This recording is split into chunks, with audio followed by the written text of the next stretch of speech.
Muy buenos días, nos encontramos en el campus Huechuraba de la Universidad Mayor a tan solo minutos de comenzar el segundo ciclo de entrevistas Cátedras del Futuro que se encuentra organizando la Casa de Estudios con Congreso Futuro. En esta ocasión nos está acompañando el senador Guido Girardi, quien nos contará más acerca de esta iniciativa. Muy buenos días. Hola, bueno, lo que estamos es que el Congreso del Futuro no sea solo una experiencia que es maravillosa en enero, donde vienen más de 100 científicos, filósofos, premios Nobel de todas partes del mundo, que se ha transformado en el cuarto evento de este tipo más importante del planeta y que además participan 40.000 personas y tiene 3 millones de seguidores, sino que durante todo el año podamos ir justamente desafiando el conocimiento, poniendo los temas de frontera. Ayer estuvo Rafael Yuste, este experto mundial en neurociencia, que dice que ya los cerebros se pueden hackear, que ya yo puedo saber lo que tú estás pensando, te puedo poner mis pensamientos, mis sentimientos en tu cerebro, por lo tanto, para una persona que tiene Alzheimer, a lo mejor reponerle los recuerdos es muy importante, pero ¿qué pasa si yo puedo además romper la indemnidad y la autonomía tuya sabiendo lo que tú estás pensando en este momento? Y por lo tanto vamos a trabajar en los temas de neuroprotección. Estamos desarrollando Cátedra del Futuro con todas las universidades. Yo vengo Pedro Aguirre porque estamos haciendo Cátedra del Futuro con comunas también. Acá vamos a estar con 300 niños, con un científico que es del programa Milenio Inteligencia Artificial, hablándole a los niños y niñas de la inteligencia artificial, pero hoy día estamos con la Universidad Mayor, que es un aliado estratégico nuestro, y estamos muy contentos que universidades públicas y privadas se sumen a este desafío de democratizar el futuro, democratizar la ciencia.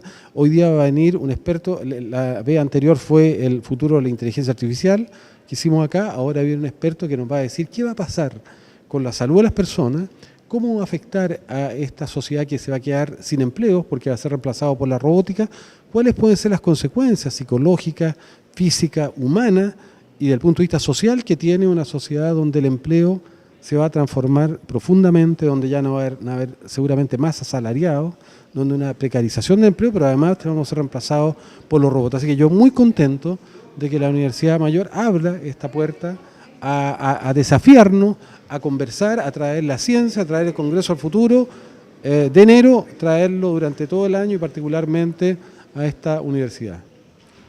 ¿Cómo ha sido en detalle esta alianza con la Universidad Mayor para poder realizar esta iniciativa? Bueno, la Universidad Mayor, yo decía, es un socio estratégico. De hecho, hemos invitado científicos y científicas como Rod Knight, que es un experto mundial en bioma, en bacterias, que lo trajimos en forma conjunta, o sea, nos ayudan a definir el programa de enero, pero además hemos desarrollado un conjunto de iniciativas durante todo el año para promover la ciencia, para promover el amor y la pasión por el conocimiento y poner discusiones que no se hacen en Chile. Se acaba de enviar un proyecto de reforma laboral y un proyecto de pensiones que no tocan una coma de qué va a pasar cuando las personas ya no tengan trabajo o cuando ya, si tienen trabajo, no tengan contrato de trabajo y no se les coticen cotizaciones previsionales.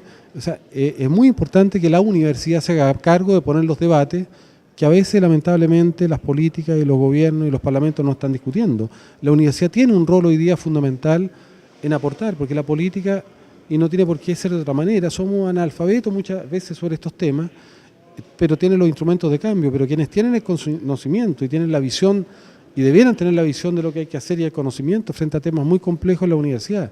Por lo tanto, unir el pensamiento académico, el pensamiento de la ciencia, la investigación, a la toma de decisiones es muy, muy importante, es fundamental, y con la Universidad Mayor lo estamos haciendo. Yo realmente me siento muy orgulloso que ayer estuvimos en la Universidad de Valparaíso y con la Universidad de Santa María, con uno de los especialistas en neurociencia más importantes del planeta.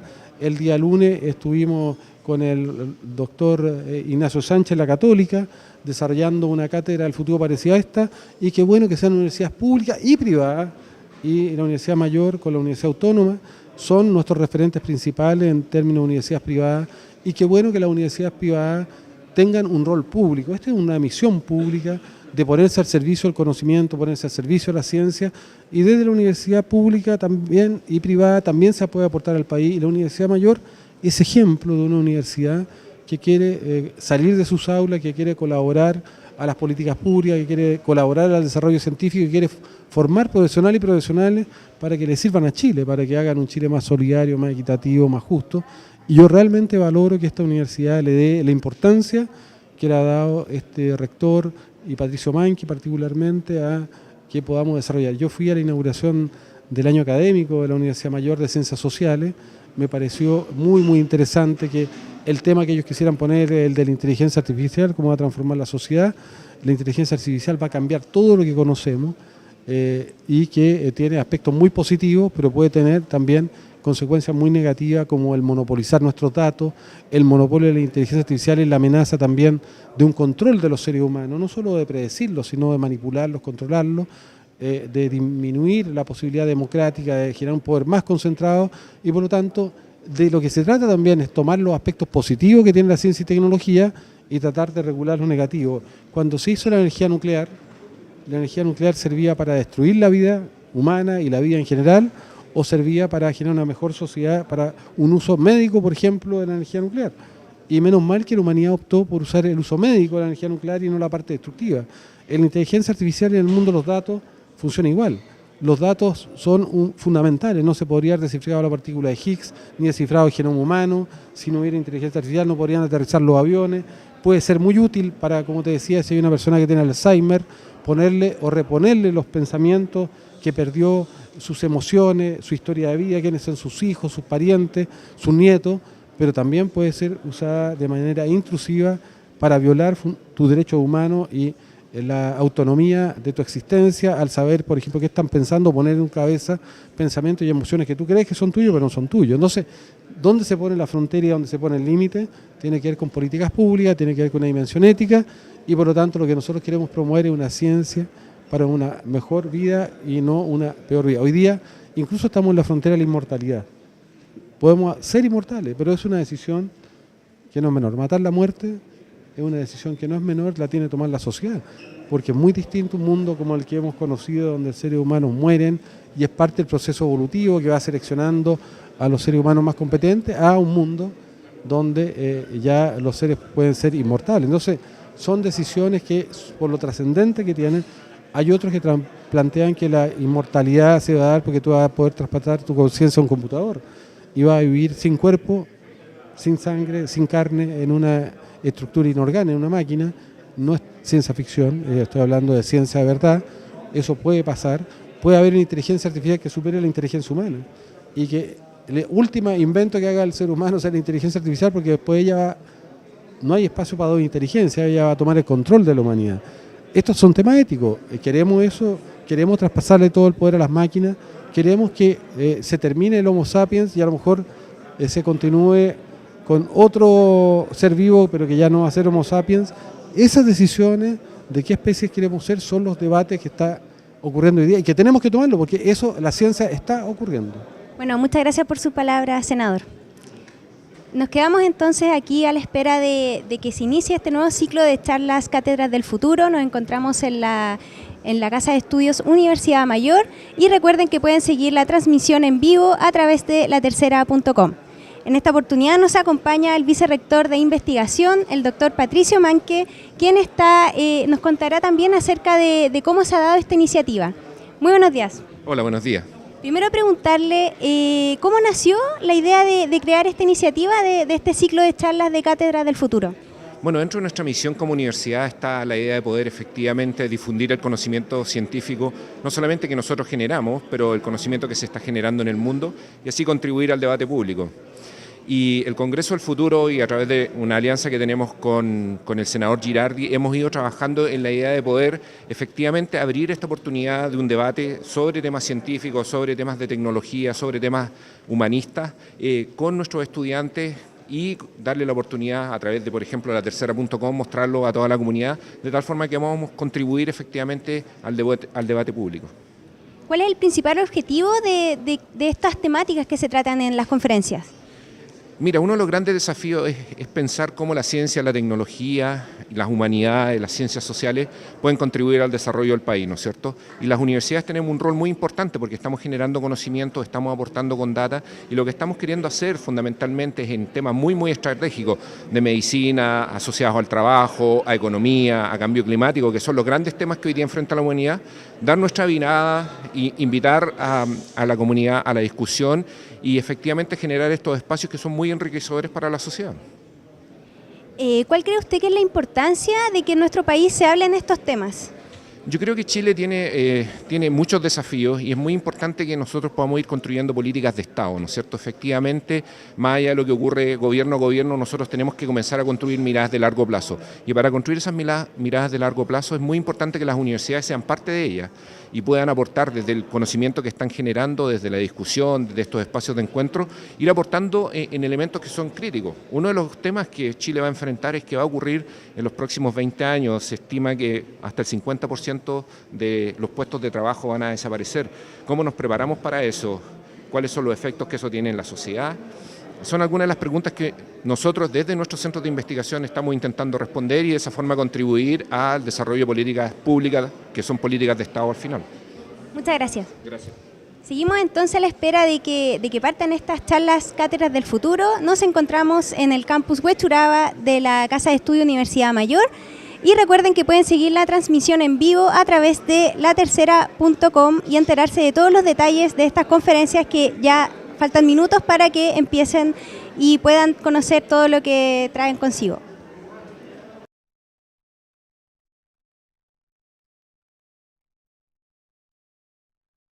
Nos encontramos en el campus Huechuraba de la Universidad Mayor a la espera de que comience el nuevo ciclo de entrevistas Cátedras del Futuro. En esta ocasión nos acompaña el director del Centro de Investigación en Sociedad y Salud y doctor Esteban Calvo, quien nos contará un poco sobre la presentación que expondrá hoy. Muy buenas tardes. Buenas tardes. Primero preguntarte acerca de las personas que están desempleadas, ¿en qué minuto una persona se da cuenta que esa situación le puede afectar físicamente o psicológicamente? La mayoría de las personas se da cuenta antes de quedar desempleada porque uno anticipa. Incluso la gente que no está desempleada también empieza a sentir la tensión y percibe que hay un riesgo de que el desempleo de esa otra persona afecte a sus vidas, especialmente, por ejemplo, las dueñas de casa, cuando el marido queda sin trabajo, o al revés, dueños de casa, cuando la señora que trabajaba queda sin trabajo, perciben eso y lo empiezan a percibir desde antes. Hay veces el desempleo es inesperado, pero muchas veces se ve venir. Hay industrias que se están cerrando, que se están automatizando, robotizando, entonces desde el día -1 uno lo siente. ¿Cómo se relaciona este tema con la importancia que se le debería dar en nuestro país a la salud mental? El desempleo, una de las cosas que afecta es nuestra salud mental. Influye en la sintomatología depresiva, influye en cosas positivas también, como cuán felices somos, la satisfacción con la vida, etc. Entonces es una causa social de enfermedades mentales y de trastornos mentales que debiera ser considerado en las políticas de salud mental. Pone a la gente en riesgo de enfermarse. ¿Y en qué minuto la sociedad debe intervenir para que la persona no padezca daños profundos por esta situación?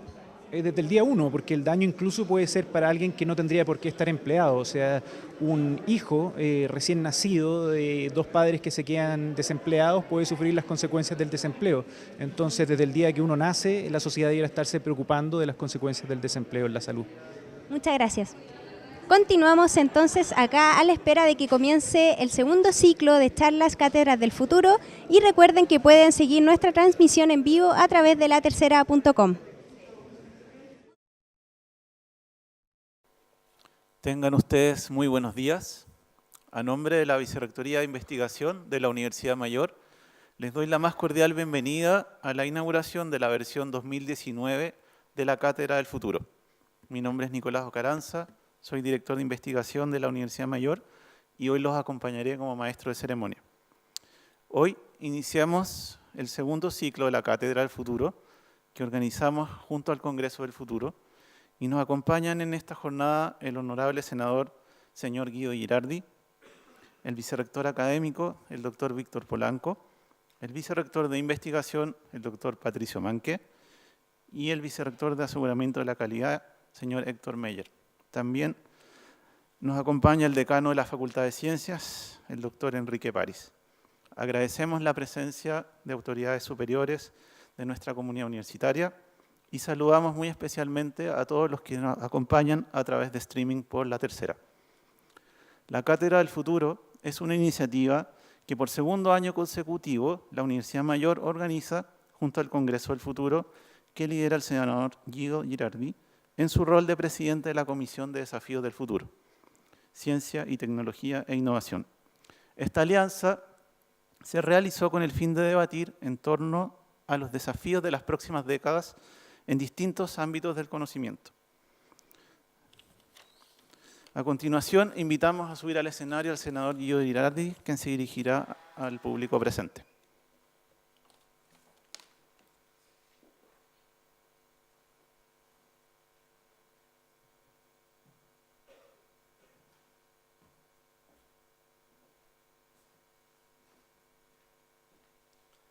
Bueno, primero saludarla a todos y a todos, a Patricio Manque, que ha sido un aliado estratégico no solamente de las cátedras del futuro, sino del Congreso del Futuro, al doctor París, a todos los académicos, académicas y sobre todo a los estudiantes y estudiantas. Vamos a hablar muy corto porque tenemos 7 minutos porque estamos conectados a streaming y hay que aprovechar el tiempo. Bueno, el Congreso del Futuro, ustedes saben, nosotros queremos poner las fronteras del pensamiento. Las fronteras de los nuevos desafíos muchas veces no están tocados por la política, ni por los gobiernos, ni por los parlamentos. Y es fundamental juntar a la ciencia, juntar a la universidad con aquellos que toman decisiones. Los que toman decisiones tienen los instrumentos, pero no tienen la visión respecto a la complejidad de los problemas que estamos enfrentando en todos los ámbitos. Yo diría que hay 2 grandes desafíos fundamentales, que son enfrentar el cambio climático y el segundo, enfrentar la gobernanza de la inteligencia artificial. Ayer llegó el domingo, y hemos tenido un conjunto de reuniones con Rafael Yuste, que es el encargado mundial del proyecto BRAIN del presidente Obama. Dirige 500 centros de neurociencia del mundo, y el planteamiento de Rafael es que ya hoy día la tecnología permite conocer o poder leer el funcionamiento cerebral y saber lo que las personas están pensando. Poder saber qué sentimientos tienen y poder poner también pensamientos que no son propios, pensamientos, por ejemplo, ajenos, dentro de un cerebro, poner emociones o poner recuerdos.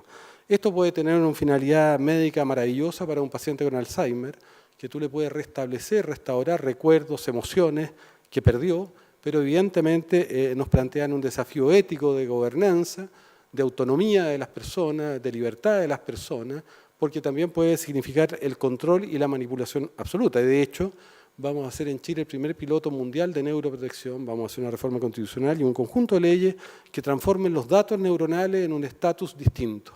Porque la ciencia y la tecnología avanzan de manera aceleradísima. Tal vez el mayor, yo diría, signo de este tiempo va a ser la disrupción y el aceleramiento. Todo puede ser disruptado, desde la economía, desde las relaciones sociales, desde incluso una universidad como esta puede ser disruptada, o las universidades en general, o puede ser disruptado incluso el ser humano. Yo creo que estamos en una frontera donde Homo sapiens no tiene su continuidad asegurada.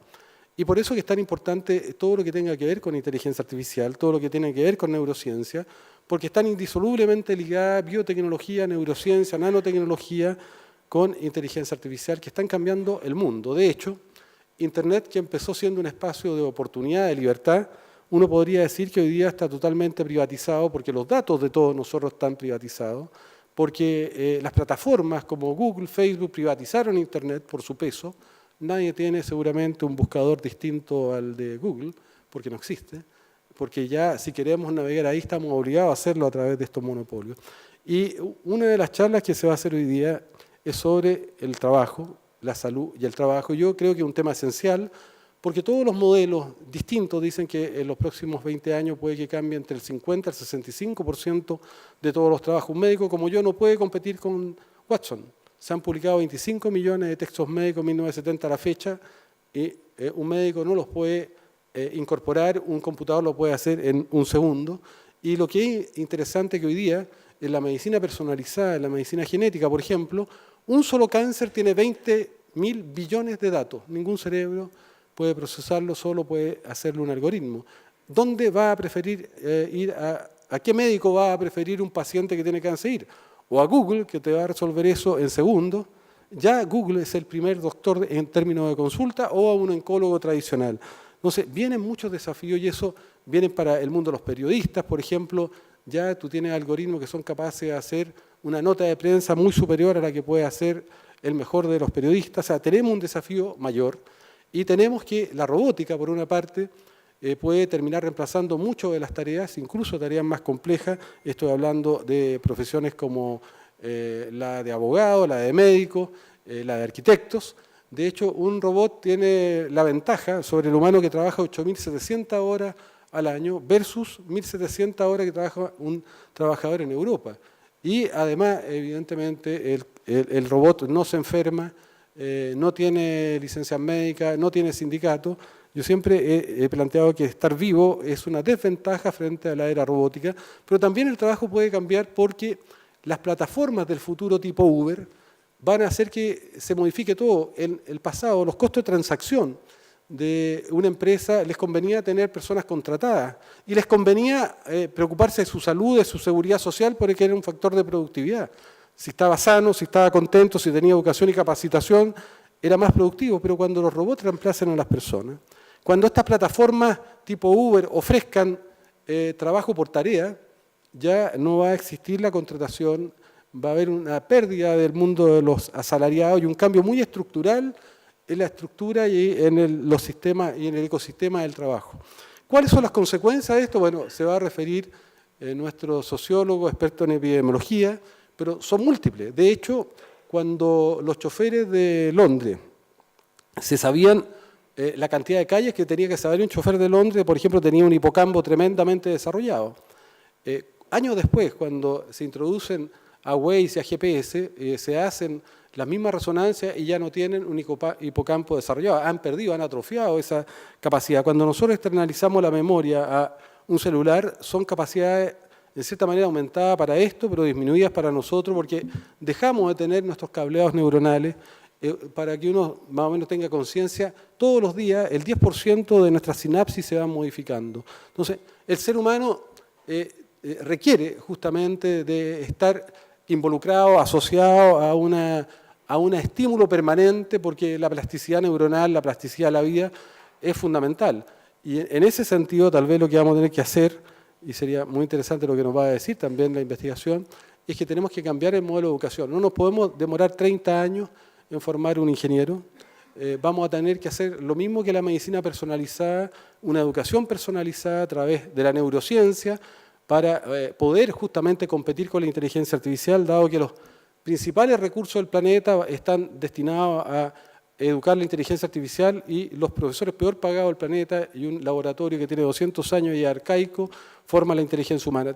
Vienen desafíos muy importantes y que los queremos asumir. Hoy día se están discutiendo leyes que no ponen una coma respecto a cuáles van a ser las consecuencias en materia laboral, de seguridad social, de pensiones, de un mundo que puede precarizarse desde el punto de vista que ya las personas a futuro no tengan que tener obligatoriamente ni contrato de trabajo, ni seguridad social, ni seguridad en salud.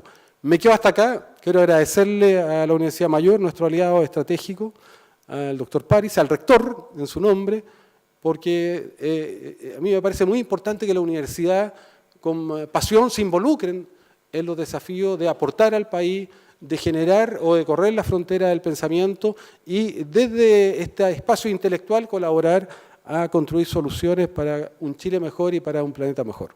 Muchas gracias.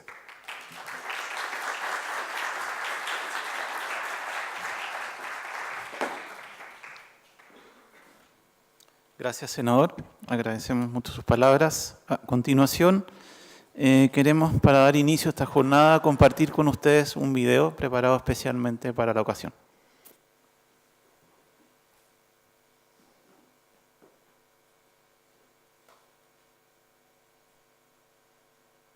Hola, mi nombre es Patricio Manque y soy el vicerrector de investigación de la Universidad Mayor. Y en conjunto con el Congreso del Futuro, me gustaría invitarlos al ciclo de charlas Cátedras del Futuro.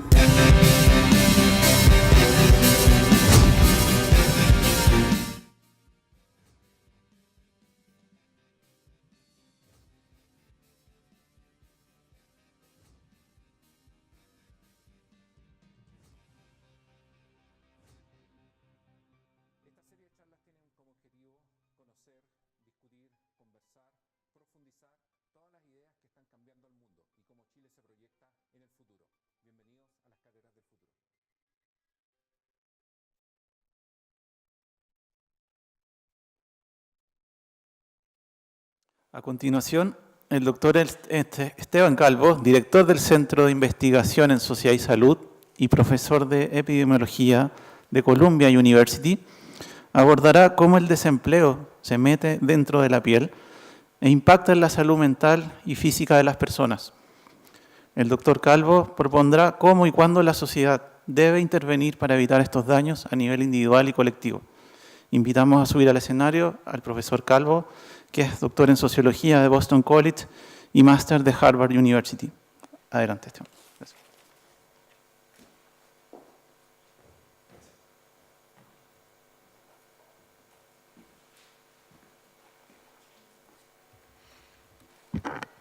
Bueno, muchas gracias. Siempre un privilegio estar aquí y quiero agradecer al rector, decano, al senador aquí presente, a todos los directores, profesores y estudiantes que están aquí. Lo que más me gusta es partir una charla cuando alguien dice, nosotros los tomadores de decisiones necesitamos de la visión que hay veces está en la universidad, porque a mí desde la universidad eso es justo lo que necesito. A mí me gusta llevar las ideas, la visión a alguien que pueda hacer algo con esas ideas. Entonces, espero que esta conversación sea fructífera o motive distintas acciones o reflexiones que puedan tener algún correlato práctico en el futuro. Estoy intentando aquí, por si acaso, si alguien técnicamente me puede ayudar, no cambia mi diapositiva. Está trancada en la mitad de la presentación.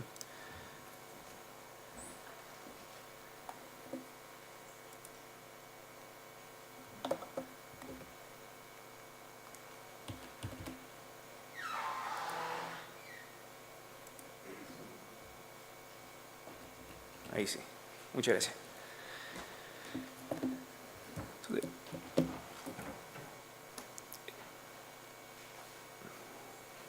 Más que de trabajo voy a hablar de las ganas de trabajar y no encontrar empleo. ¿Okay?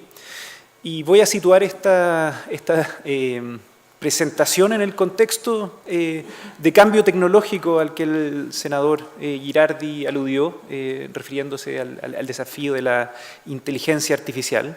Este es un gráfico que a mí me gusta mucho porque muestra lo exponencial del cambio tecnológico y son 3 líneas que uno podría elegir miles de formas de graficar el cambio tecnológico, pero aquí vemos el paso del tiempo y cómo distintos indicadores del cambio tecnológico van aumentando cada vez más rápido. O sea, piensa en un mundo en donde alguien nació en 1997, la capacidad que tenían los computadores de procesar información comparada con la que tienen hoy es incomparable. La capacidad que teníamos de secuenciar pares de genes con $1 también era incomparable. Ahora ese cambio tecnológico muchas veces causa cosas muy buenas, pero tiene una pata que ha generado mucha controversia, y es que ese cambio tecnológico puede que resulte en que muchas de las ocupaciones y tareas que realizamos hoy desaparezcan, ¿ya? Y cuando uno lee la literatura, y la literatura uno la clasifica en cuán optimista o pesimista es, que es lo que uno ve aquí abajo, o uno la clasifica cuán orientada, dónde está el foco, si está pensando en individuos o en sociedades completas, lo que uno puede ver. Aquí lo que hicimos fue trabajar todo esto con un equipo. Distinta gente leyó más de 100 artículos sobre el tema de cambio tecnológico, empleo y trabajo, y desempleo también, y clasificó la literatura según el foco, individuo-sociedad, y la clasificó según como la posición, si era más optimista o pesimista, y claramente podemos ver que la literatura está en todas partes, no hay mucho acuerdo, ¿ya? En general, la gente no está muy al medio, es más bien o se centra en las consecuencias sociales o en las individuales o en lo positivo o en lo negativo, ¿ya?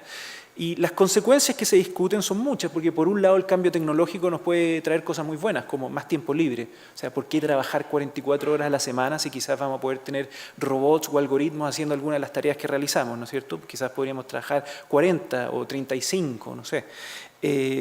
Vamos a tener quizás menos riesgos también, porque podemos reemplazar algunas de las tareas que podrían ser más dañinas para nuestra salud, aquellas que nos exponen a toxinas o que simplemente son peligrosas, muy demandantes en nuestro cuerpo.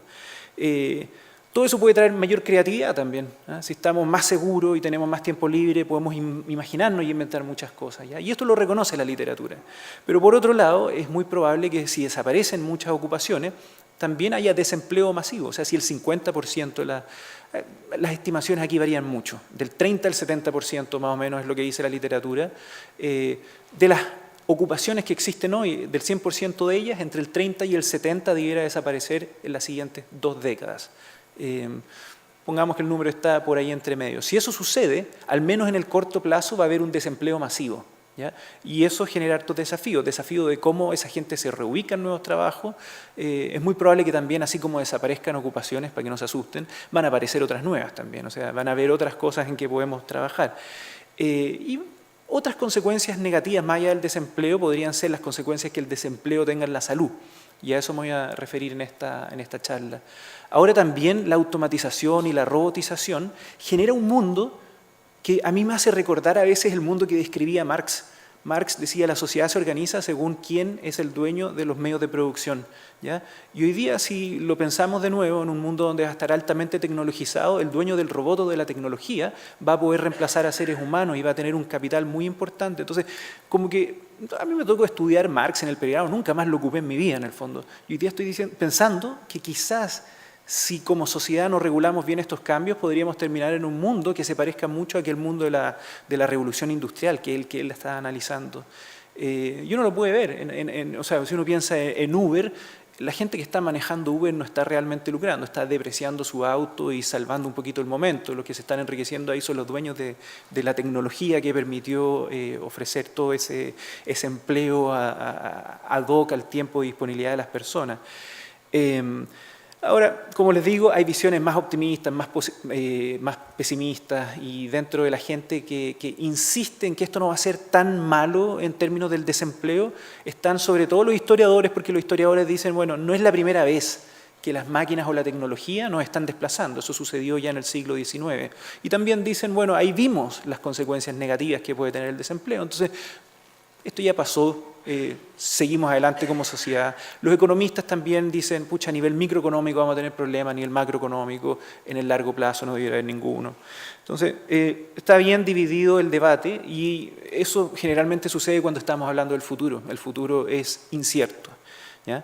Ahora, hay gente que se ha dedicado a hacer estimaciones del riesgo que tenemos de perder nuestro trabajo producto del desempleo. Y aquí yo estoy tomando una ilustración que quizás al principio es un poquito difícil de leer, pero lo que pueden ver es que aquí tienen, arriba están como los códigos, ¿ya? Entonces están por códigos por educación, rojo, gente sin educación, naranjito, tienen enseñanza media, luego tienen algo de estudiante de educación en la universidad y así van avanzando hasta tener títulos doctorales, ¿ya? Y también pueden ver aquí los ingresos que van desde $20.000 más o menos hasta $200.000, o sea, $200.000 son, no sé, unos 120 más, 130 millones de pesos. Estos son salarios anuales, por si acaso. Y aquí están las ocupaciones más vulnerables a ser automatizadas y acá las ocupaciones menos vulnerables a ser automatizadas. Cuando digo automatizadas, eso puede ser un algoritmo hace la tarea que yo estaba haciendo hoy, inteligente artificial, o hay un brazo robótico que está haciendo la tarea que yo hacía. Y lo primero que es interesante es que hay ciertos clústeres, si se fijan, hay como grupos, no sé, pues las personas con menos educación están en más riesgo. Y eso se explica porque realizan tareas menos complejas, que son más fáciles de automatizar. Entonces es un buen mensaje en el contexto de una universidad, o sea, la educación nos protege un poquito del riesgo de perder el desempleo. Pero también hay que calificar eso, porque cuando uno ve qué tipo de cosas se están automatizando y qué cosas nos conviene más automatizar, las ocupaciones más caras también. Entonces, los ejemplos más extremos, hoy día muchos de los documentos que hacen abogados están siendo escritos por inteligencia artificial. Y si uno lo piensa, muchas veces son documentos tipo. Entonces uno tiene que darle el root, el nombre y un par de datos más al abogado y el abogado construye un documento que es bastante igual uno de otro. Entonces, hasta ese tipo de ocupaciones hoy día se están automatizando en ciertos aspectos, no completos. Pero pueden ver que el riesgo se distribuye, no se distribuye de forma igual. Todos estamos enfrentados a este riesgo, pero algunos más que otros, ¿ya?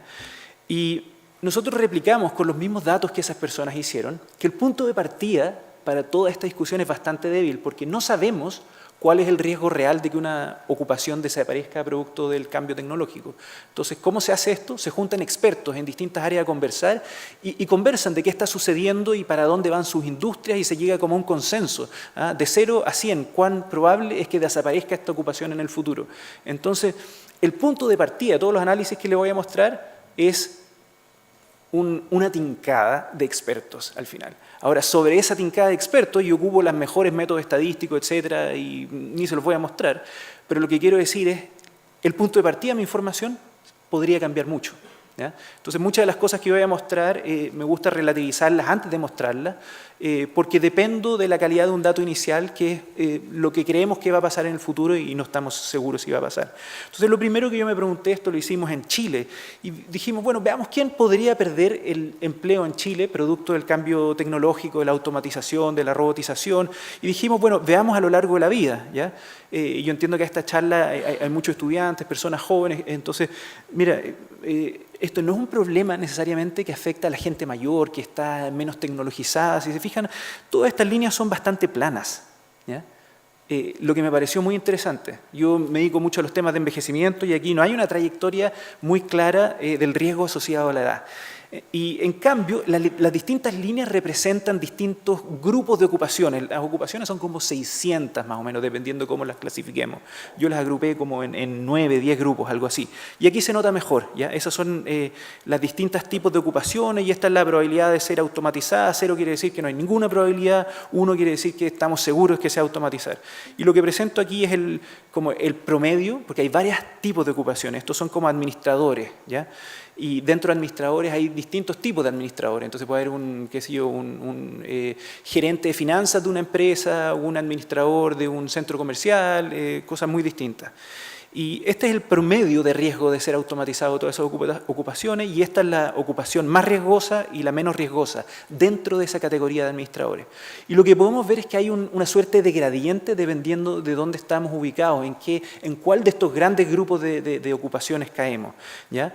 Y las más riesgosas, en términos de que desaparezcan producto del cambio tecnológico, son las ocupaciones que se llaman como elementales, que son aquellas que son muy simples, poco complejas, que son rutinarias. Trabajador en una fábrica de ensamblaje. Esas son las ocupaciones con más riesgo de ser automatizadas, porque son nuevamente tareas bien rutinarias que hoy día nos resulta más fácil tecnológicamente automatizar. No necesariamente son las más convenientes para automatizar, porque lo que gana un trabajador en una fábrica de ensamblaje es probablemente mucho menos de lo que gana un cirujano en el Hospital Mass General en Boston. ¿Ya? Pero lo que hoy día nos resulta más fácil hacer, entonces por ahí es donde se ha comenzado. ¿Ya? Que desaparezcan ese tipo de ocupaciones más rutinarias es bueno y malo.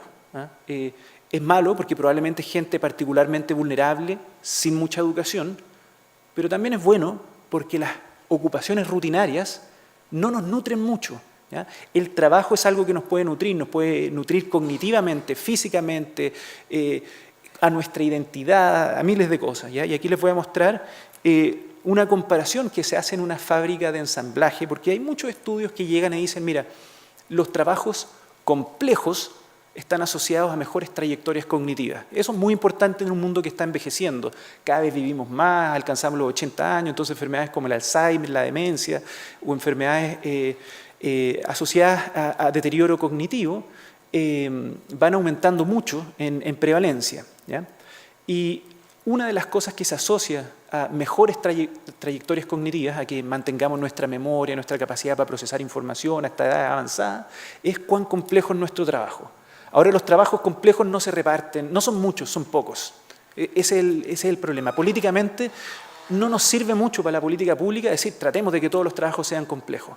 Y este estudio a mí me encanta porque lo que hace es seguir a gente que trabaja en una fábrica de ensamblaje en Alemania por 17 años y ven qué tipo de tarea ultra rutinaria están haciendo y cuántos cambios de tareas tuvieron a lo largo de su historia. Entonces, lo que se fija no es en la complejidad, sino en la novedad. Si el trabajador está ensamblando así por 17 años, o si hace así, después hace así, después hace así, cambios muy menores. En el fondo estamos hablando de una tarea muy rutinaria, pero ¿cuántas veces le toca cambiar esa tarea? Y les hacen test cognitivos que están mostrados aquí a la izquierda y les hacen imágenes cerebrales y en ambos casos se concluye que el haber tenido cambios en las tareas, el haber tenido que procesar novedad tan básica como ensamblar piezas de una manera distinta, se asocia a una mejor capacidad de procesar información, mejor memoria, incluso activación de áreas del cerebro que están asociadas tradicionalmente con el envejecimiento. ¿Ya? Entonces, que desaparezcan las ocupaciones elementales no es necesariamente malo para el ser humano, pero de alguna manera tenemos que hacernos cargo de que esas personas también eran las más vulnerables. Si organizamos ahora el riesgo de pérdida del empleo por educación, podemos ver que los que menos riesgo tienen son aquellos que tienen más que educación universitaria en el fondo.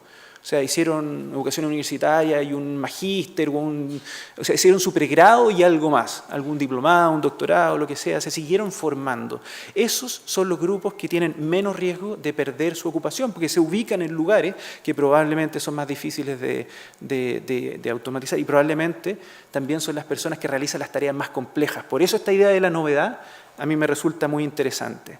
Ahora, el desempleo afecta nuestra salud, y no me voy a meter en muchos detalles de esto, pero lo obvio es que afecta nuestra salud porque tenemos menos recursos. O sea, tengo menos dinero para comprar buen alimento, menos dinero para poder adquirir una membresía en un club deportivo y tener una vida saludable, para pagar tratamientos médicos, etc. También tiene temas de identidad, temas psicosociales, pero un mecanismo por el cual impacta muy fuertemente a nuestro cuerpo y se mete adentro de la piel es vía el estrés, ¿ya? El desempleo es una experiencia estresante para la gente desempleada y para la gente alrededor de la gente desempleada. Y la forma en que puede impactar, meterse adentro del cuerpo, existen como 3 teorías. Lo que estamos viendo aquí son como distintas etapas de la vida. Está la infancia, está la adultez aquí y aquí está la vejez, ¿ya? Y medimos nosotros en este estudio estrés en la infancia, luego medimos estrés en la adultez y luego vemos el largo que tiene la puntita del ADN que se llama telómero, ¿ya? Y que es un marcador, que es como un marcador de desgaste celular. Yo no soy biólogo, así que siempre que hay biólogos en la sala pido perdón por lo rudimentario de mis aproximaciones a estos temas, pero es una manera de objetivar el resultado del estrés, ¿ya? Y hay distintos modelos. Algunos dicen que el estrés en la infancia no impacta directamente nuestra biología en la vejez, sino que el estrés en la infancia hace que sigamos estresados en la adultez, y el estrés en la adultez es lo que tiene un impacto consecuente en la vejez, ¿ya? Ese modelo es el más optimista, porque nosotros podríamos llegar y hacer políticas públicas o intervenciones que quiebren esta cadena causal en cualquier momento de la vida, ¿ya? En el paper que yo escribí, que es una población muy particular, de una cohorte muy específica en Estados Unidos, ese es el modelo que funcionó mejor, ¿ya? Ahora este tipo de cosas cambian de un país a otro, con cohortes, etc. El segundo modelo, que se ocupa para tratar de entender cómo el desempleo puede afectar, meterse dentro de la piel vía el estrés, es el modelo de los periodos críticos. Y ahí el foco está puesto más que en la gente desempleada, en los hijos de los desempleados, que tienen periodos críticos de desarrollo neurológico y orgánico en sus primeros años de vida. Entonces un niño... afuera me preguntaron cuándo como sociedad nos debiéramos empezar a preocupar del desempleo. Yo dije desde antes que los niños nazcan en el fondo, porque incluso cuando están en útero, si sus padres pierden el empleo, va a haber consecuencias potenciales para ese niño en términos de su desarrollo orgánico. Entonces, se llama periodos críticos este modelo porque el estrés en la infancia, si bien influye en el estrés en la adultez, tiene marcas en nuestra biología en la vejez que no se borran. Da lo mismo lo que hagamos en la adultez, ya se cerró una ventana de oportunidad. Si no intervenimos temprano, ya es tarde en el fondo, ¿ya? Y ese modelo tiene respaldo, porque estoy presentando los 3 y no solo el que yo encontré, porque también tiene respaldo en la literatura. Y hay un tercer modelo que es quizás intermedio, porque este de periodos críticos es muy pesimista. O sea, si no hice la tarea temprano, pasó la vieja, ¿ya? El tercero, en cambio, lo que plantea es que siempre hay un efecto del estrés que se sigue acumulando como si fuera una trayectoria, pero hay cierto nivel de las cosas que pasaron en la infancia que no las puedo borrar completamente. Y esto me puede llevar, si yo partí bien, a acumular ventajas. O sea, si estuve poco estresado en la infancia, estoy poco estresado en la adultez y mis telómeros en la vejez van a estar en mejores condiciones, versus que si partí mal, toda esa cadena va mal y además eso sigue teniendo un efecto en la vejez que no lo puedo borrar si intervengo en la adultez. Se cierra parte de la ventana, pero puedo seguir haciendo cosas, ¿ya? Entonces, el estrés es un mecanismo que conecta el desempleo con el desgaste de nuestra biología, y hay muchas otras formas de ir viendo cómo el desempleo impacta en nuestra salud. Esto es con encuestas nomás. Aquí le preguntamos a la gente cuán saludable se siente en una escala de 1 a 6. Nada saludable, bastante saludable, muy saludable, algo de ese estilo, que es una pregunta, uno podría decir subjetiva, pero es de los mejores predictores de mortalidad que existen, ¿ya? Entonces, habla esto de cuán saludable es la gente. Y aquí hicimos algo muy entretenido, porque ya sabíamos, la verdad, cuando yo empecé a hacer estos estudios, sabíamos que el desempleo era negativo para la salud. Lo sabíamos desde la Revolución Industrial, era súper claro, ¿ya? Pero lo que no sabíamos, y que estoy mostrando en esta figura, que yo encuentro muy interesante, es que perder el empleo producto del cambio tecnológico es de una naturaleza distinta que perder el empleo por otras razones. ¿Ya? Si yo pierdo el empleo porque me despidieron, porque cerraron mi fábrica, pero me puedo ir para el al lado, sigue existiendo aquella ocupación en la que yo trabajaba. Si lo que sucedió es que se automatizó mi ocupación, no hay un lugar al lado al que yo pueda ir a buscar empleo. Entonces comparamos estas dos formas de perder el empleo. La azul es perder el empleo por cualquier razón que no tiene que ver con el cambio tecnológico. La roja tiene que ver con el cambio tecnológico. Y estos gráficos lo que muestran es el deterioro en la salud autorreportada desde que la gente está empleada hasta que la gente estaba desempleada. Y si se fijan, el deterioro es mucho más grande para la gente que perdió el empleo producto de la automatización. Esto es en el corto plazo, y en el largo plazo todavía son más grandes las brechas porque la gente se recupera del desempleo normal, por decirlo así, pero más dañada empieza a quedar producto del desempleo que resultó del cambio tecnológico, ¿ya? Ahora, yendo a una escala más global, este estudio fue hecho en Chile, el anterior fue hecho en Estados Unidos. Lo que hicimos fue mirar el desempleo en el mundo entero. Aquí tenemos más de 100 países y lo que hicimos fue estudiar, bueno, el desempleo también puede afectar otras cosas, como más de salud mental. Y miramos la satisfacción vital, que es como una medida de felicidad, de bienestar subjetivo, que con todo lo criticable que tiene, la verdad, funciona igual de bien o de mal que medir los ingresos de la gente. Eso hay como 40 años de investigación en esto. Entonces no es una medida perfecta, pero funciona bastante bien y de hecho ya está en las estadísticas oficiales de la OECD, de las Naciones Unidas, etc. Y lo que hicimos fue decir, bueno, ¿qué es lo malo del desempleo? ¿Qué es lo malo del desempleo para la salud? Es la experiencia individual de estar desempleado, esa fue la primera teoría, que si fuera así, el único que queda afectado es el que perdió el empleo, nadie más. O es vivir en un contexto de alto desempleo. En ese caso, todos estamos afectados cuando aumenta la tasa de desempleo. Y ahí la teoría un poquito es, pucha, lo que pasa es que si alguien a mi lado se queda sin empleo, yo me empiezo a asustar, ¿ya? Y eso me puede afectar a mí. O las redes también, o sea, alguien en un hogar donde varias personas están contribuyendo ingresos y una se queda sin empleo, eso afecta a las redes, ¿cierto? Y también vimos la posibilidad de que se sumaran a ambos efectos o que interactuaran, que se multiplicaran entre sí. Y nos interesó mucho esto de la multiplicación porque hay un estudio que se hizo muy famoso que dice que el desempleo duele menos cuando hay más desempleo alrededor tuyo. Como si el desempleo fuera una cosa más de estatus en el fondo. Entonces, si yo estoy desempleado y están todos desempleados, no afecta mucho mi satisfacción vital, ¿ya? Ahora ese estudio, como muchos estudios, estaba hecho en Europa, Estados Unidos y puros países de altos ingresos. Nosotros repetimos esta idea en el mundo entero, donde quizás lo que importa no es el estatus nomás de no tener empleo, sino la verdad, poder comprar comida, pagar la casa, etc.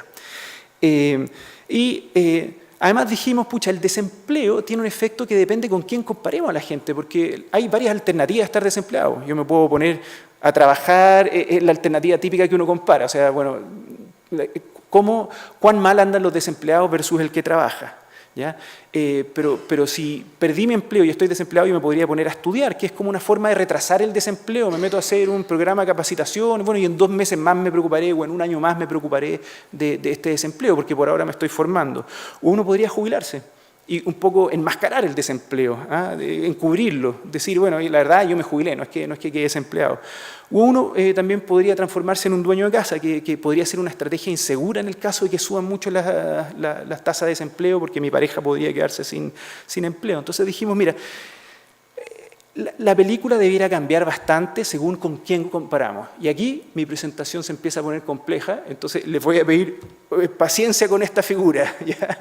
Esta es la única cosa un poquito más compleja que hice, pero hicimos predicciones aquí con modelos, tenemos 400.000 personas, más de 100 países, y en el eje vertical lo que ustedes ven es la satisfacción vital de las personas, que va a una escala de 1 a 10, y generalmente nadie dice ni 1, ni 2, ni 3, y todo el mundo está como entre 5 y 7, por ahí se concentra la gente. Y tenemos distintos grupos de comparación. Los desempleados siempre están con línea negra, ¿ya? En el eje horizontal, perdón, lo que ustedes ven es la tasa de desempleo nacional, ¿ya? Entonces, aquí comparamos a los desempleados negros. Los desempleados están menos satisfechos con su vida que los trabajadores. Nada sorprende mucho.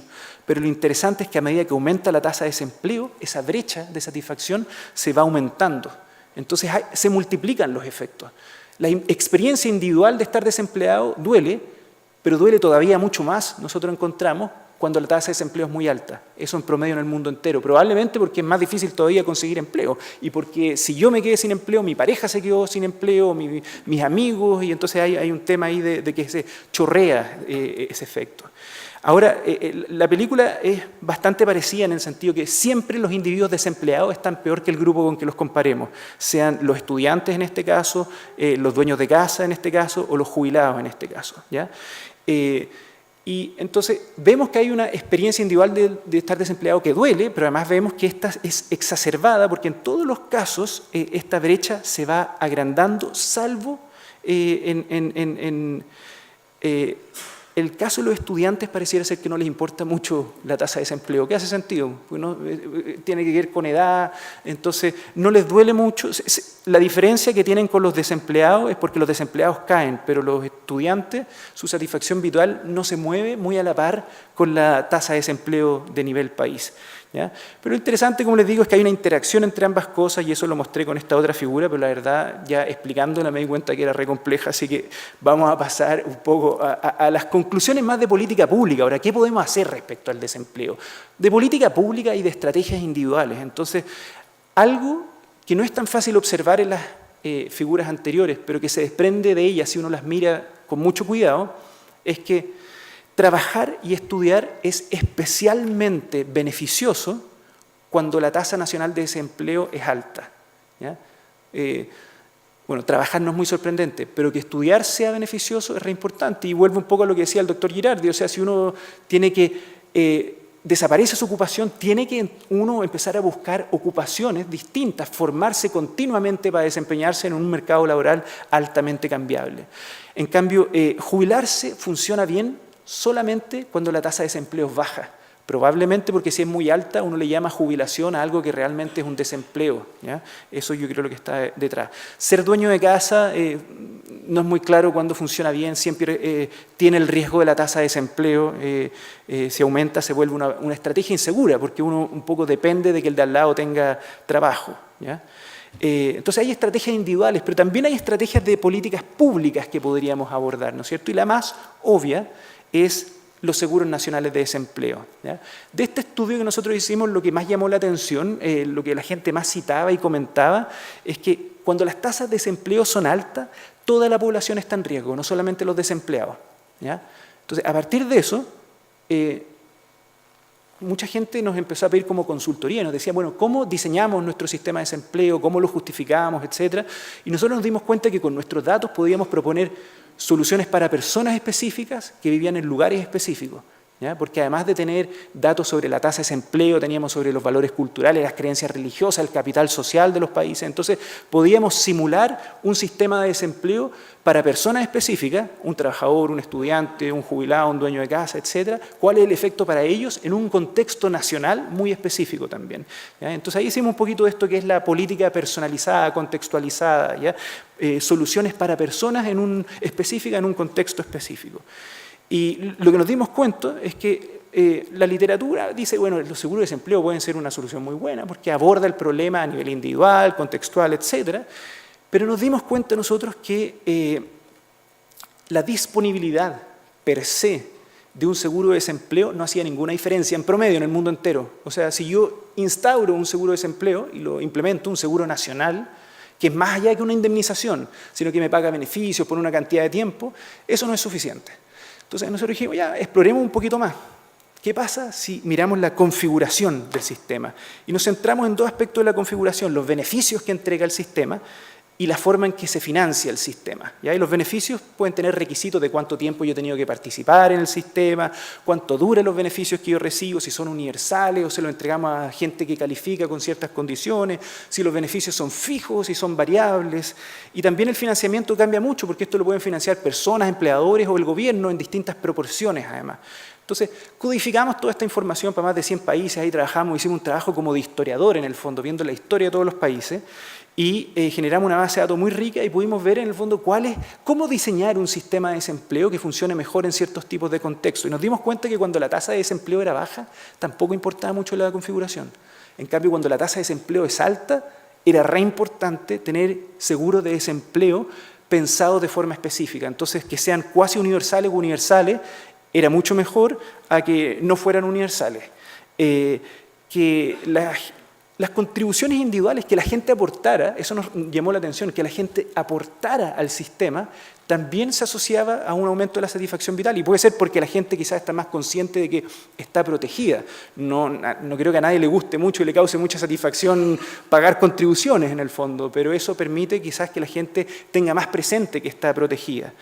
Encontramos otra serie de características, una de ellas que era interesante también es que cuando el gobierno contribuye de alguna manera a este sistema, también la gente lo agradece en términos de su satisfacción, tiene un impacto emocional positivo. Entonces, llegamos como una solución que es bastante balanceada. Tiene que haber un financiamiento tripartito e incluso uno podría transformar esto a dólares. No lo hicimos ahí.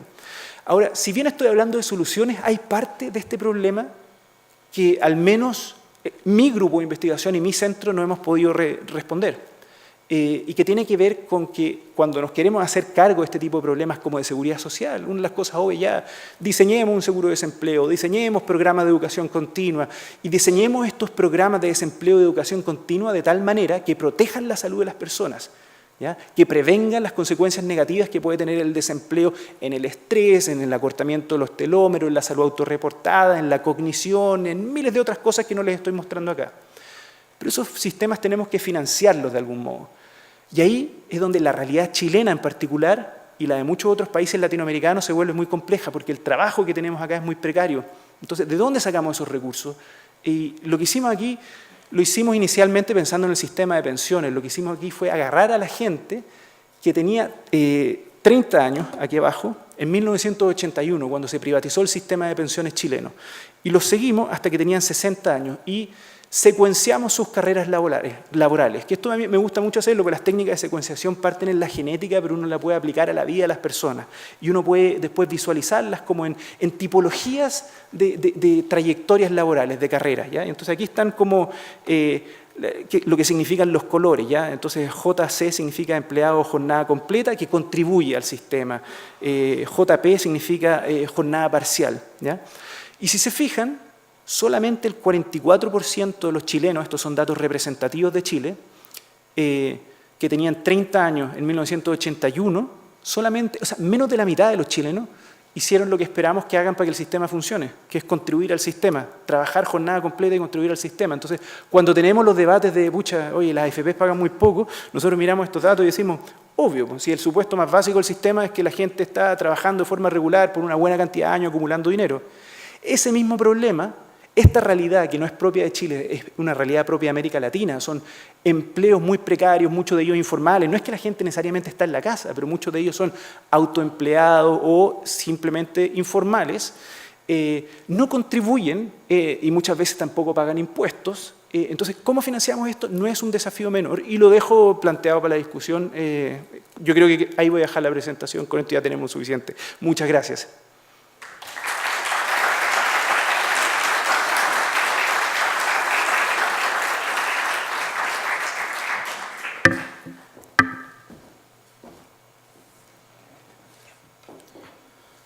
Agradecemos la interesante conferencia del doctor Esteban Calvo.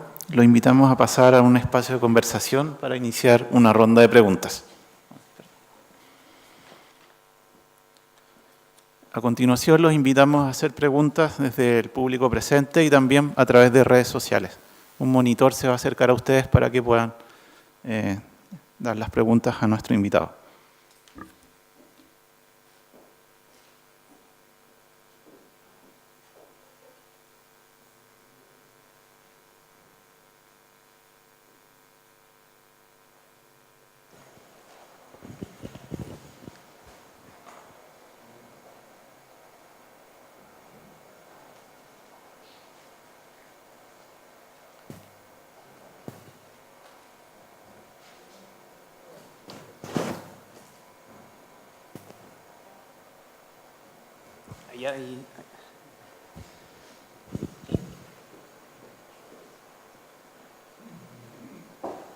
Hola Esteban, bueno, en primer lugar agradecerte por la tremenda presentación del día de hoy, muy interesante los tópicos tratados.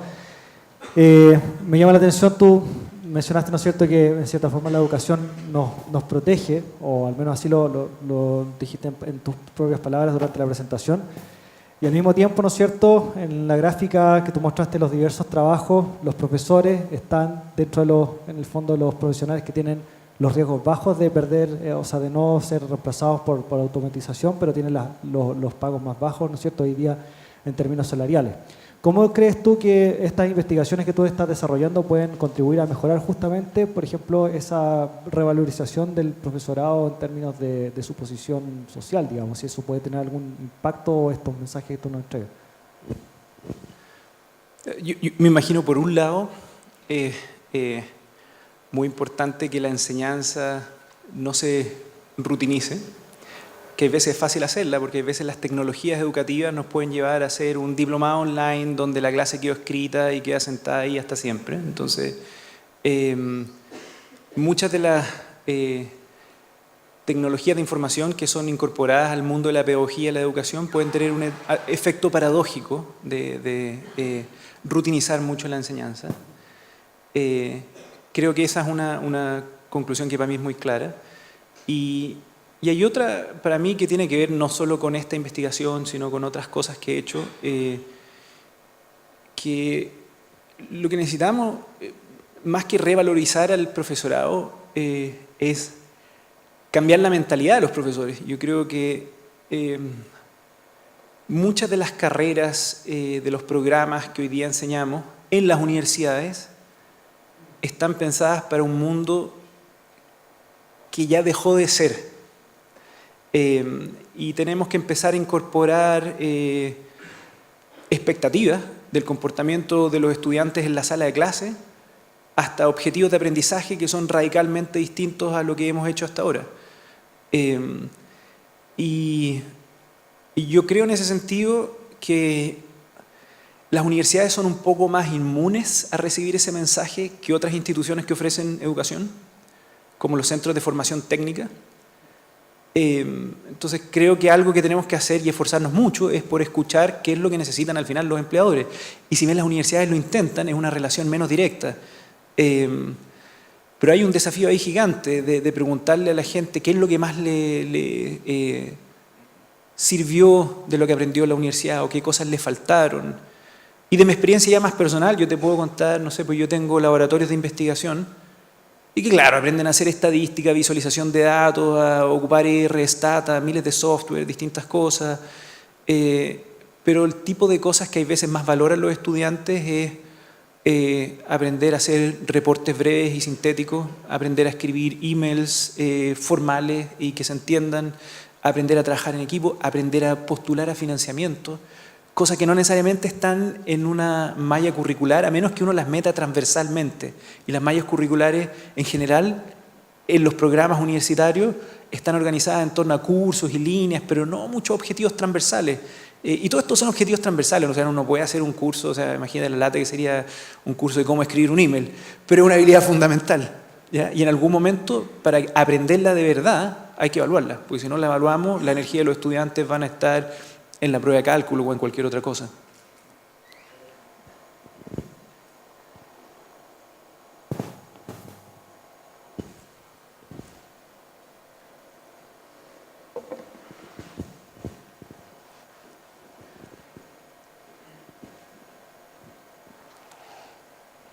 Hola Esteban, ¿escucha? Sí. Bueno, agradecer tu presentación. Me dejaste con la inquietud de tu última diapositiva, que habla principalmente de nuestra AFP, ¿ya? De cómo nosotros vamos a vivir el futuro con estos fondos y con un modelo que es muy antiguo, pero sí sabemos que ya llegó la tecnología, independiente que uno esté desempleado o no, ya están las tecnologías, ya la diversificación del trabajo existe y de la forma en que tú quieres el trabajo. ¿Qué piensas tú del nuevo modelo de AFP frente a las tecnologías? Lo primero que haría es contextualizar un poco tu comentario. Yo diría, esa diapositiva yo la hice pensando en las AFP, pero la presenté hoy pensando en la seguridad social en general. O sea, el desafío que tenemos para garantizar seguridad social en el sentido amplio de su palabra, que es proteger a la gente frente al riesgo de no poder generar ingresos, sea por vejez y les damos pensiones de vejez, o por desempleo y le damos un seguro de cesantía, o por maternidad y le damos un periodo postnatal, o por enfermedad y le damos una licencia médica. O sea, la seguridad social en el más amplio sentido, hoy día es muy difícil. O sea, yo no sé cuál es la solución y siempre me gusta tirar esto porque me dan ganas de que los economistas, que son quienes debieran estar viendo eso, traigan una mejor solución. En un mundo que está envejeciendo, el sistema de los trabajadores pagan a los que están no trabajando no funciona porque hay muchas personas jubiladas versus los que están trabajando, entonces el sistema se vuelve inviable y mucha gente argumentaría que incluso inequitativo entre cohortes, porque en las cortes donde había mucha gente trabajando y poquitos jubilados, los jubilados les iba perfecto, pero después tenéis poquitos trabajados y muchos están jubilados, desempleados, etcétera, entonces tenéis muy poquitos sujetando a muchos. ¿Ya? Entonces, en el contexto de sociedades envejecidas, los sistemas de reparto entraron en crisis y los intentos de países como privatizar el sistema a la chilena, que se ha hecho en muchos otros países y hay veces peor que en Chile, hay veces un poco mejor que en Chile, no han funcionado muy bien. Y lo mismo nos puede pasar con cualquier área de la seguridad social, si de algún lado tenemos que sacar esos recursos. ¿Ya? Entonces, cuando pienso en el modelo de forma más amplia, lo primero que digo es, hay que ajustar, sea el modelo que tengamos, tenemos que ajustarlo a esa realidad. O sea, no pretendamos, como uno si lee los libros de cuando se gestaron muchos de los sistemas privados en Chile, asumían que la gente, los que iban al Banco Mundial con una teoría que, pucha, la gente va a estar trabajando full time por 40 años y claro, ahí te dan unas pensiones de más de $1 millón, pues, pero no es la realidad chilena. Entonces, ¿cómo pensamos un sistema para que funcione así, que tome en cuenta factores como el cambio tecnológico, pero también la cultura? Entonces, no sé, pucha, una de las teorías de estos sistemas es que como uno contribuye a una cuenta de capitalización individual privada, es como tener una cuenta en el banco, uno debería estar más motivado a hacer eso que a pagar impuestos, porque racionalmente esa plata es tuya y hay un beneficio más 1 a 1, en el fondo, lo que tú metiste más la rentabilidad es lo que vas a obtener. Eso es lo que pasaría en un depósito a plazo, en cualquier inversión, en una cuenta de FP es lo que va a pasar. Cuando uno hace un sistema de reparto, lo que uno metió y lo que va a salir nunca es muy claro en el fondo, está menos conectado. Entonces las teorías económicas más tradicionales decían de ir a ser mucho más motivante contribuir a una FP que pagar impuestos. Pero en la práctica, o sea, para todos nosotros es lo mismo. O sea, te dicen que te van a pagar $1 millón en el trabajo, pero te llegan 800, no viste esos 200 y te da lo mismo si se fue a una cuenta individual, se fue a impuestos, se fue a donde sea, no hace más motivante participar en el sistema. Respecto al modelo, yo creo, si entendí bien, también había una intención tuya de conectarlo más con el cambio tecnológico. Yo creo que hay muchas oportunidades de fortalecer estos modelos con tecnología, porque uno puede motivar o desmotivar comportamiento de las personas con mensajes muy sencillos. Entonces han hecho varios experimentos en el mundo de si uno le dice a la gente, mira, si tú no contribuyes al seguro de cesantía y te quedas sin empleo, podría pasar A o B. Y después se ve cómo la gente cambia su comportamiento y cuánto empieza a ahorrar, etc. Y funcionan esas cosas. Y estos experimentos se empezaron a hacer cuando había que hacer esos mensajes con una carta. Te mandaban en el boletín, la cartola cuatrimestral, te mandaban una cartita así y la gente cambiaba su comportamiento por esa cartita. Ahora uno podría tenerlo en el teléfono y se generan... O sea, hay un contagio del comportamiento vía redes sociales que yo creo que puede ser muy peligroso o muy bueno como uno lo maneje. También uno puede pensar, no sé, pues Felices y Forrados, por ejemplo. Si no existieran las redes sociales, este grupo Felices y Forrados no tendrían de ninguna manera tanta influencia. Pero por mucho tiempo llegaban y daban una recomendación y una proporción no menor de los chilenos cambiaban todas sus inversiones según lo que ellos habían dicho, que claro, sabían algo del tema, pero entre los expertos no eran los más expertos tampoco. ¿Ya? Entonces, la tecnología abre oportunidades, pero también siempre está el riesgo de lo verídico o certero que es la información que circula. Entonces, cómo acreditarla y cómo digerir la información que uno recibe es parte de la dificultad. Pero puede ayudar mucho también a hacer transparente el sistema o hacerlo más entendible con visualizaciones en los teléfonos de gráficos, etc. O sea, Yo creo que hay una tremenda oportunidad. Yo soy amigo de la tecnología al final del día. Si bien tiene riesgo, creo que en su totalidad nos ofrece más de lo que nos quita. Muchas gracias por la presentación, súper interesante. Y yo quería vincular dos cosas que en un momento dijiste. Al principio de la revolución industrial, claro, hubo toda una migración desde lo rural a las ciudades para generar un nuevo trabajo. Y eso efectivamente es así, pero esa gente que llegó a la ciudad, a las industrias, probablemente hizo un cambio. Pasó de su trabajo de agricultura a una cosa industrial. Y lo que se ve ahora es que se van a requerir varios cambios a lo largo de la vida. O sea, no solo vas a tener que cambiar una vez de carrera, sino que probablemente cada 7 años he escuchado que uno va a tener que cambiar casi completamente de rumbo. Y eso obviamente va a dejar mucha gente afuera. Y por eso el impacto en el desempleo de esta revolución robótica puede ser mayor de lo que alguna gente puede estimar o acercar a la revolución industrial. Y en ese contexto, ¿cuál es tu apreciación del impacto que pudiera tener iniciativas como el ingreso básico universal? En vez de estar pensando en una jubilación, en vez de estar pensando en seguros de cesantía, tener una base con un ingreso básico universal para poder lidiar con este vaivén de disponibilidad o no disponibilidad de trabajo. Yo comparto contigo que la magnitud de esta revolución tecnológica es distinta a la magnitud de la revolución industrial. Ahora yo creo que el cambio importante en términos de desempleo de la revolución industrial, más que irse del campo a la ciudad, que uno iba a buscar empleo, era estar en la fábrica y que pusieran un telar que hacía que se necesitara menos tejedoras. Ese es el tipo de cambio que hacía que se perdiera el empleo. Entonces también es de otra magnitud. Pero creo que le creo algo a los historiadores en decir que muchas veces tendemos a decir lo que está pasando hoy día es tan único y hay algo de esto que podemos aprender del pasado. Sobre todo les creo en el sentido de que yo tiendo a ser optimista en que de alguna manera nos vamos a reajustar y generar otros empleos y posibilidades de ocupación para las personas. Y la segunda mitad de tu pregunta, ¿me la puedes recordar? ¿Qué era? El ingreso básico universal. Sí, a ver, yo como que la filosofía de la seguridad social universal en cualquiera de sus modalidades, a mí me encanta. Es la implementación la que yo no entiendo cómo se resuelve.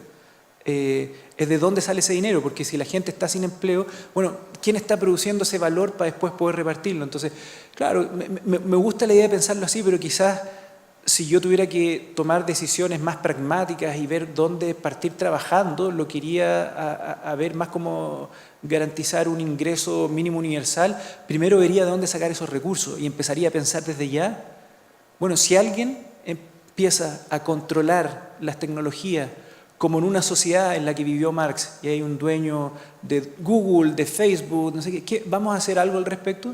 O sea, quizás debiera haber alguna regulación de la concentración de la propiedad tecnológica.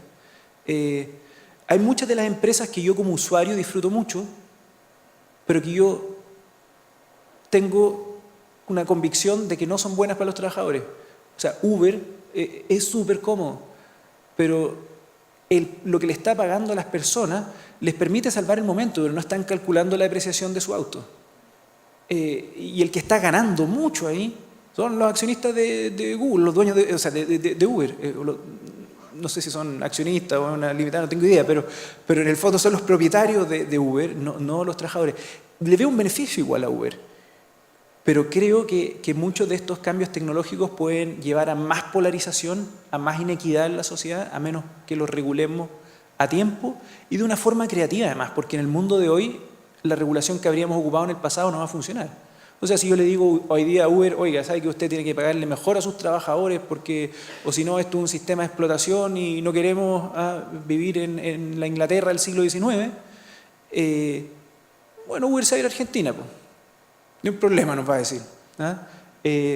Entonces, nos va a pasar con Uber y con otras 500.000 empresas más. Entonces va a empezar a bajar nuestra productividad como país. Entonces quizás la regulación debiera venir de convenciones internacionales, de derecho internacional. Ahí yo no soy experto, pero sí tengo claro que la forma en que regulábamos esto en el pasado tiene muchas limitaciones hoy día. Hola, buenas tardes. ¿Se escucha? Siempre he trabajado ligado al trabajo de personas con discapacidad. ¿Ya? Lo hago desde la década del 80 y he observado este tránsito como de lo más fabril, ¿ya? A los servicios, por ejemplo. ¿Ya? Y quisiera saber qué se dice, qué se piensa respecto de las posibilidades de trabajo, no sé, en estos decenios que vienen, digamos, para personas con discapacidad o personas que tienen, o se les llama vulnerables, o tienen más situación de vulnerabilidad. Sí, yo creo que, a ver, en Chile todavía no se ha pensado mucho y de hecho es un tema que entró hace poco en las políticas públicas y por mucho tiempo estuvo como en fundaciones privadas o instituciones de caridad. Las instituciones de caridad en Chile estuvieron muy enfocadas en, yo diría, en discapacidad intelectual y en etapa escolar. Entonces mucho trabajo, incluso te diría, limitado a personas con síndrome de Down, pero ha ido complejizándose en Chile. Entonces yo diría, en Chile todavía hay muchísimo por hacer. Ratificaciones de convenciones internacionales ha llevado a que esta realidad cambie, pero yo te diría lo que se ha aprendido ya en otros países, porque es difícil decir que hemos aprendido en Chile porque llevamos poco tiempo haciendo pocas cosas. Se ha avanzado harto, pero queda mucho por hacer. Otros países están más adelante y yo te diría que la experiencia que he visto más global es que la integración de grupos diversos, sea en temas de discapacidad, sea en temas de género, en temas de raza o de etnia, a espacios de trabajo en que realmente se integran, porque una cosa es forzarlo y otra cosa es integrarlo, suele tener consecuencias positivas. Pero no es algo que sea fácil, requiere adecuación muchas veces desde los espacios físicos hasta los estereotipos que tienen los colegas, hasta las funciones que se entregan. Yo creo que es algo que hay que hacerlo, pero que hay que hacerlo con cuidado y mirando cómo se ha aprendido en otras partes del mundo.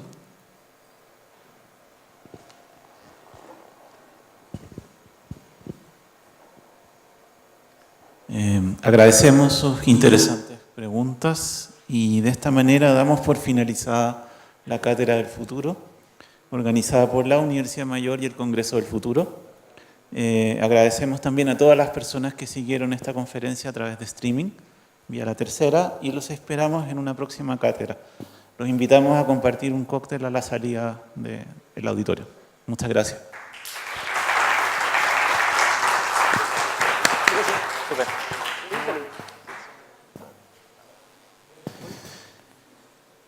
Por el